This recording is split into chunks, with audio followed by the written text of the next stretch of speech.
Mota Pinto. Vamos falar das políticas, vamos falar da crise, mas no dia em que Eusébio foi enterrado, e como estou na presença de dois benfiquistas assumidos, não poderia deixar de pedir ao Dr. Medina Carreira que nos deixasse um registro sobre este homem que, de certa forma, é visto e ficará na história do país como um símbolo do próprio país. Eu vi o Eusébio jogar muitas vezes. Era um jogador espantoso. Pelo vigor, pelo domínio técnico, pelas explosões, fazia coisas absolutamente imprevisíveis no terreno. Mas apreciava-o tanto pela sua grande qualidade como jogador, como por aquilo que me parecia ser a sua qualidade humana, de um homem muito bom, muito humilde. E é curioso que, integrando espetáculos de grandes multidões, ele nunca deixou de o ser humilde e bom. Por conseguinte, ele aliava esta característica de grande jogador a esta grande característica de grande senhor. Portanto, para mim, eu não sei o que escolher mais. Faz-me lembrar Mandela. E é curioso que, com 30 dias de intervalo, desapareceram dois naturais do terço inferior da África. Ambos negros, ambos realmente personalidades de uma imensa qualidade. O Dr. Medina Carreira via muitas vezes Eusébio jogar no Estádio da Luz? Eu vi durante muitos anos, eu ainda fui sócio do Benfica, deixei de ser porque, enfim, os comportamentos da claque nem sempre eram muito atraentes. E muito cedo deixei de ser. Era o 15.148. O sócio 15.148? Como você sabe, tenho boa memória para números, não perdi essa. Mas depois afastei-me quando o futebol passou a ser um espetáculo noturno, então deixei de todo de ir ao futebol. Acho que é muito desagradável. Mas viu muitas vezes Eusébio jogar ao vivo? Quer na seleção, quer no Benfica. Vi ao vivo, não, natural. Mas não chegou a privar com ele pessoalmente? Não, nunca estive ao pé dele, nunca falei com ele. Mas era realmente um espantoso jogador e um espantoso homem. E o Dr. Mota Pinto? Eu pertenço a uma geração que começou a ver futebol já nos anos 70, início dos anos 70. Eu vi ainda 2 ou 3 vezes jogar o Eusébio, mas era muito novo. De todo modo, que era pela imensa sombra que ele projetava, pela grandeza que tinha tido, digamos, nos anos 60, quer depois pela sua, também, por essa imagem de homem bom, o torcedor da sua equipa, alguém que soube manter a ligação ao público e aos portugueses em geral, como aliás o dia 2 mostra, uma manifestação espontânea. E entre o futebolista e o homem, como é que eu acho que ele conseguia complementar essas duas, e acho que esta manifestação de hoje mostra bem esse complemento. As pessoas aderiram ao símbolo e também ao homem também. Mais do que ao... porventura até mais do que ao futebolista. Pelo menos para as gerações mais novas. Porque ele cultivava uma imagem de grande proximidade com as pessoas em razão daquela humildade que o Dr. Medina também... Sabe que nos anos 70, eu lembro quando comecei a ver futebol, nos anos 70 parecia-nos quase impossível, porque Portugal não tinha sucessos na altura, parecia-nos quase impossível. Eu revia, contávamos as taças, os campeões que tinham ganho e os jogos do Mundial, parecia quase impossível. Portanto, a memória do jogador, fantástico, ímpar, realmente também pesou mesmo para as gerações mais novas, com certeza. Mas eu penso que essa ligação, o facto de ele ter sabido continuar como um homem bom, como pessoa... acessível. Acessível, exatamente, que no fundo mantive essa ligação com o povo, digamos assim. Eu penso que isso também foi importante. Dr. Medina, Era um futebolista e um senhor. Sim. Mas o Dr. Medina, só lhe peço que conte muito rapidamente aquela história da sua visita à União Soviética em 1971. Pois em 71 estive com os amigos na União Soviética, fomos num automóvel comprado em Paris, fizemos toda a cortina de ferro por estrada e naquelas vilas na União Soviética nós tínhamos de seguir um trajeto que era pré-definido lá pelas autoridades russas. E passava-se muito raramente em vilas, mas nem sempre eles eliminavam as vilas. E quando chegávamos às vilas, nós tínhamos comprado um Citroën boca de sapo, aquele branco, uma station lindíssima, e portanto era uma atração para a rapaziada quando o carro parava numa aldeola qualquer.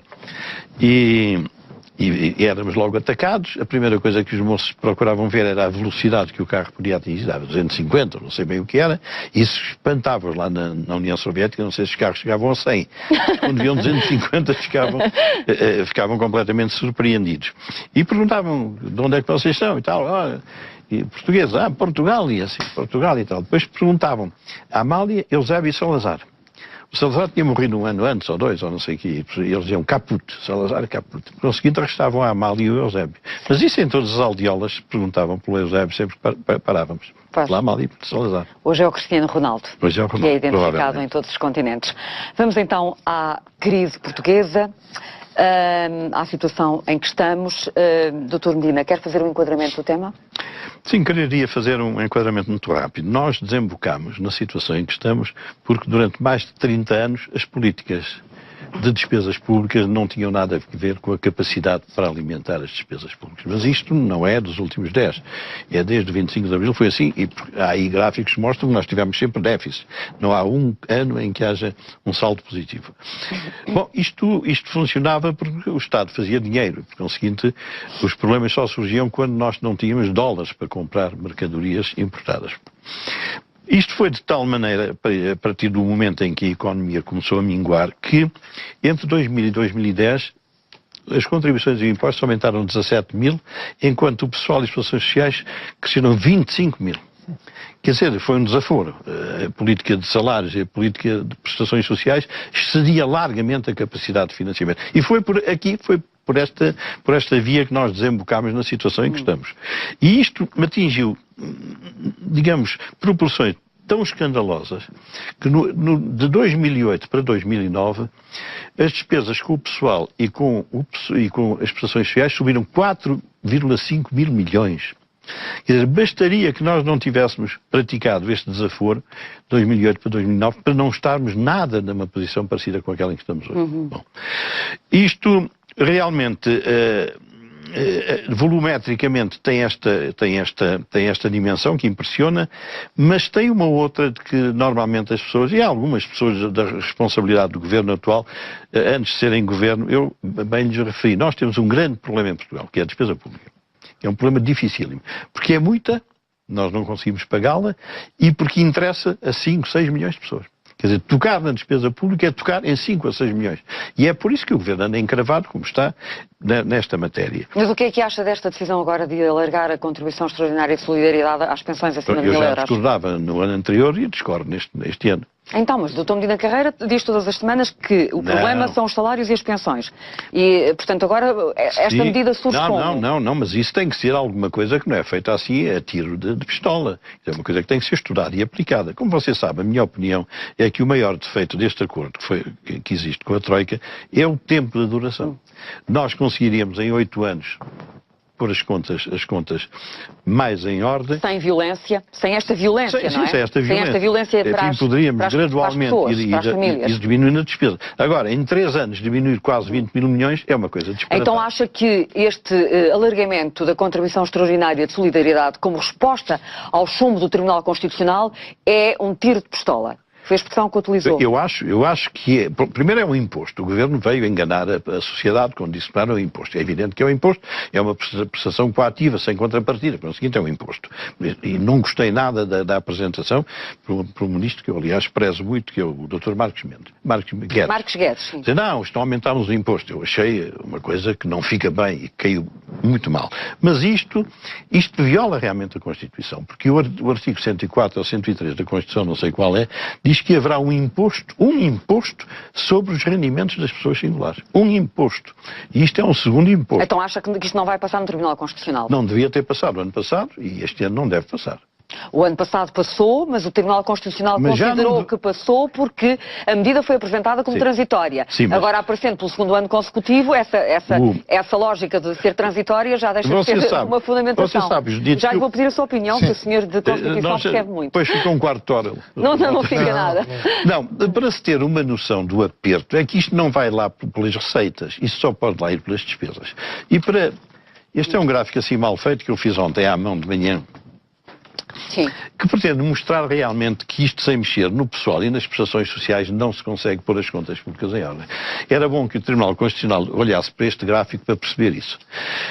Estas barras azuis, o Sr. Malta Pinto tem um, não tem? Tenho um, não tenho. Não, está aqui. Estas barras azuis estão lá uns números em cima, 80, 81, 92 e 99. Significa que das contribuições e impostos cobradas, em 95, 80% foi para pessoal e prestações sociais. 80.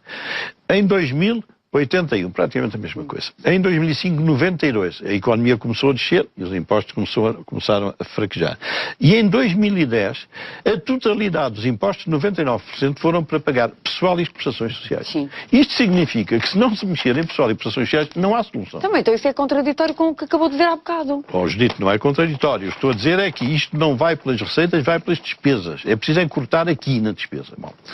E dentro das... Porque é óbvio que é uma grande falha, na minha opinião, que creio que já lhe disse aqui, do ministro que saiu, do Vítor Gaspar, foi não ter atacado a despesa, mas esturadamente, não era tirar subsídios assim, como quem... Ele depois veio fazer uma meia-culpa e reconheceu na carta de demissão que devia ter começado pela reforma do Estado logo no início. Tardio. E isto desorientou-se tudo, porque para corrigir o tiro tiveram que ir para os impostos. E os impostos não aumentam. Os impostos andam por 60 mil milhões, aumentam o que se aumentar. Quer dizer que em 2010 todos os impostos e todas as contribuições foram para pessoal e prestações sociais. Isso significa que se não se for ao volume do pessoal das prestações sociais não há solução. Mas dentro desta despesa, enquanto as prestações sociais eram 40% e 51% em 2005, em 2010 já absorviam 64% dos impostos e das contribuições. Quer dizer, 2/3 daquilo que pagamos em impostos e em contribuições é para prestações sociais. Significa que dentro deste binómio prestações sociais pessoal, as prestações sociais têm que ser mexidas. Sim. E se não se mexer, não há solução. Dr. Mota Pinto. Este gráfico mostra bem que nós temos um problema de sustentabilidade nas nossas prestações sociais, em geral. Eu queria, antes de mais, dizer que concordo com que o programa de ajustamento foi desenhado sob um contexto de urgência, pressão. E hoje penso que há um consenso relativamente amplo de que certos prazos, designadamente, certas metas, se nós compararmos, por exemplo, com o que aconteceu com a Irlanda, não é? Deviam ter sido mais a Irlanda também teve 3 anos. Mas teve metas mais suaves. Aliás, tem um déficit superior ao nosso. Além de ter um problema mais localizado, que era um problema financeiro, não era tanto um problema... E era o banco. Tinha uma economia realmente na altura, apesar de tudo, mais sólida, porque não era um problema estrutural, e teve metas menos exigentes. Eu estou a concentrar neste último ponto, porque realmente eu concordo com isso. Em segundo lugar, também com a ideia de que nós temos de reduzir a despesa. Isto não vai lá, enfim, porque, além do mais, não só aumentar as receitas está mais dependente do ciclo económico, como tem outros efeitos colaterais, como sabe, no estímulo à Mas diminuir as receitas atacando o quê? Temos de diminuir as despesas. A despesa atacando exatamente o setor. O Governo decidiu centrar-se na despesa, neste caso, na despesa com prestações sociais, justamente porque temos um problema de sustentabilidade específica nessa área, e de certa forma, enfim, é claro que a SES, eu concordo tecnicamente, é um imposto, mas como é uma despesa, como é uma prestação apenas paga a empregados ou reformados públicos, acaba por ter um efeito equivalente a uma redução de despesa, salvo na medida em que reduz realmente o rendimento disponível. Então claro, se fossem outras despesas de Estado, intermédios, etc., era melhor, mas não há nada disso. Acha que esta decisão do Governo de alargar a contribuição extraordinária de solidariedade é um imposto que passará ou não no Tribunal Constitucional? Eu tenho dificuldade neste momento em fazer previsões sobre as decisões do Tribunal, porque acho que o Tribunal entrou por caminhos, desde há uns tempos, que dificultam a previsibilidade. Por exemplo, julgamentos de adequação entre os meios e os fins, que são algo que é típico do legislador. Eu diria que os sinais que o Tribunal deu nos anteriores acórdãos foram de admitir a contribuição extraordinária de solidariedade amplamente. Enfim, teria de considerar agora aqui que, de alguma forma, isto passou a ser uma medida permanente e que foi além do limite excessiva, digamos assim. Mas isso é um juízo, realmente é uma ponderação tipicamente política. Portanto, eu concordo com a maioria dos constitucionalistas que se pronunciou no sentido de que os sinais que o Tribunal deu não apontam para a inconstitucionalidade. No entanto, talvez, enfim, o alargamento da base de incidência. O alargamento, sim, talvez isso facilitasse. O problema é que não seria uma solução só no universo das pensões e das prestações. O Governo quer encontrar uma solução no universo das pensões. Tinha, digamos, um problema das pensões, foi esse problema que foi, digamos, aliás, não é uma dimensão muito elevada, são 0,2% do PIB, não é uma dimensão muito elevada no contexto... Sim, para as pessoas que recebem 1.000 euros, não é? Individualmente mas eu estou a falar de encarregados... Já estamos a falar de 1.000 euros, nem sequer estamos a falar de outros valores. Talvez preferisse realmente o alargamento da base de incidência para fora das pensões. Em que termos? Enfim, seria possível haver uma contribuição extraordinária para além das pensões.